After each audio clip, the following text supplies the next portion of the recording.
RSS का शुरू से है, हम तो जानते हैं। वो यही करेगा, वो सुप्रीम कोर्ट में आने के लिए कुछ भी कर सकता है। इलाहाबाद हाई कोर्ट के जस्टिस शेखर कुमार यादव ने एक बयान दिया। इस बयान में उन्होंने कहा, ये देश हिंदुस्तान में रहने वाले बहुसंख्यक की इच्छा के अनुसार चलेगा। Justice SK. यादव के इस बयान से देश में संविधान पर सवाल खड़े हो रहे हैं। ये देश संविधान से चलेगा या बहुसंख्यक की इच्छा अनुसार चलेगा? अगर देश में सड़क खराब हो तो आप उसी कीचड़ में होते हुए सड़क पार कर सकते हैं, लेकिन अगर देश में न्यायपालिका खराब हो जाए तो आप किसी भी देश में सांस ले ही नहीं सकते और आपके अधिकारों की रक्षा हो ही नहीं सकती। इस वीडियो को आखिर तक देखना। पहले सुनते हैं उस बयान को। कि हाई कोर्ट के जज होकर के आप ऐसा बोल रहे हैं। कानून तो भैया बहुत संख्यक से चलता है। परिवार में भी देखिए, समाज में भी देखिए, जहां पर अधिक लोग होंगे जो कहते हैं उसी को माना जाता है। लेकिन आप जबरदस्ती करेंगे आप कि नहीं साहब हम तो ये मान के चलेंगे। लेकिन मैं आपको बता दूं, ये जो जिनकी हम बात कर रहे हैं सब बुरे नहीं है, वो सब बुरे भी नहीं है। ये जो कुरीतियां या बुराइयां जो हम आपको बता रहे हैं वो भी मानते हैं ये बुराइयां हैं। वो चार पत्नियों के पक्ष में नहीं रहते हैं, पत्नी को तलाक ट्रिपल तलाक के पक्ष में नहीं रहते हैं, बच्चियों को मार दिया जाए इससे पक्ष में नहीं रहते हैं।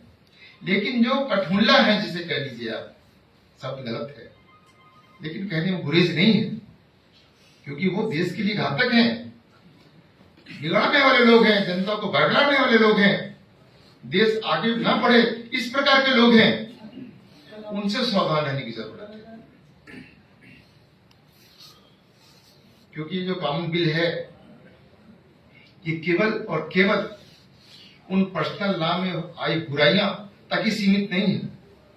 ये जब बुराइयां दूर होंगी तो निश्चित रूप से हमारा देश भी प्रगतिशील होगा।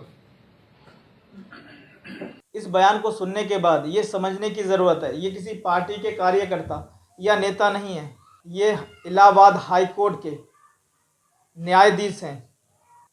पिछले कुछ सालों में बदलते हिंदुस्तान में नफ़रत का ऐसा क्रेज़ बयानों में देखने को मिला है, जो आज न्यायाधीश के बयानों में शामिल हो चुका है। इन नफ़रती बयानों की शुरुआत हुई थी मॉब लिंचिंग से लेकर मस्जिद के आगे जय श्री राम के नारे लगाते हुए ये नफ़रती आग न्यायाधीश के बयान तक पहुंच गई। एस.के. यादव संवैधानिक पद पर हैं और एक धार्मिक विश्व हिंदू परिषद के कार्यक्रम में शामिल होते हैं और मुसलमानों के लिए कठमुल्ले वर्ड का यूज़ करते हैं और कहते हैं देश बहुसंख्यक की इच्छा के अनुसार काम करेगा। देश के संविधान के लिए और तमाम अल्पसंख्यकों के लिए चिंता का विषय है, जबकि इलाहाबाद हाई कोर्ट का गठन बहुसंख्यक की इच्छा अनुसार चलने के लिए नहीं हुआ है, बल्कि संविधान के प्रावधानों के अनुसार चलने के लिए हुआ है और नागरिकों के अधिकारों के हितों के लिए हुआ है। जबकि प्रधानमंत्री मोदी संविधान की किताब के आगे सर झुकाकर भरोसा दिला रहे हैं, ये देश उनको मिली बहुमत के हिसाब से नहीं चलेगा, ये संविधान के हिसाब से चलेगा। लेकिन संवैधानिक पद की शपथ लेकर न्याय करने के पद पर बैठे जस्टिस एस.के. यादव कहते हैं देश बहुसंख्यक की इच्छा के अनुसार काम करेगा। अगर न्यायाधीश भी अपना फैसला बहुसंख्यक की इच्छा के अनुसार करने लगेंगे तो फिर संविधान का क्या काम रह जाएगा।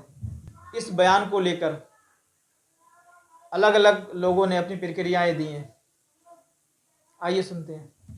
बहुत अफसोसजनक टिप्पणी है। ये कॉन्स्टिट्यूशनल पोस्ट है जज की, और उनके मुंह से इस तरह की भेदभाव की भावना उत्पन्न होना बहुत ही गलत है और ये हमारे देश के लिए बहुत घातक है। तो मेरी यही मांग है कि सुप्रीम कोर्ट इसका संज्ञान ले और उनके खिलाफ एक सख्त से सख्त कार्रवाई हो। सुप्रीम कोर्ट ने संज्ञान ले लिया है जी, हमें उम्मीद है कि जिस तरीके से संज्ञान लिया गया है तो वहाँ से न्याय भी मिलेगा और ऐसे जो लोग हैं जो इस तरह की भावना अपने मन में रखकर ऐसे पदों पर बैठे हैं जहाँ से हमारा देश चल रहा है, तो उनको खास तौर पर सेंसिटिवाइज करने की जरूरत है और मुझे उम्मीद है सुप्रीम कोर्ट सख्त कार्रवाई करे। आरएसएस का शुरू से है, हम तो जानते हैं। वो यही करेगा, वो सुप्रीम कोर्ट में आने के लिए कुछ भी कर सकता है।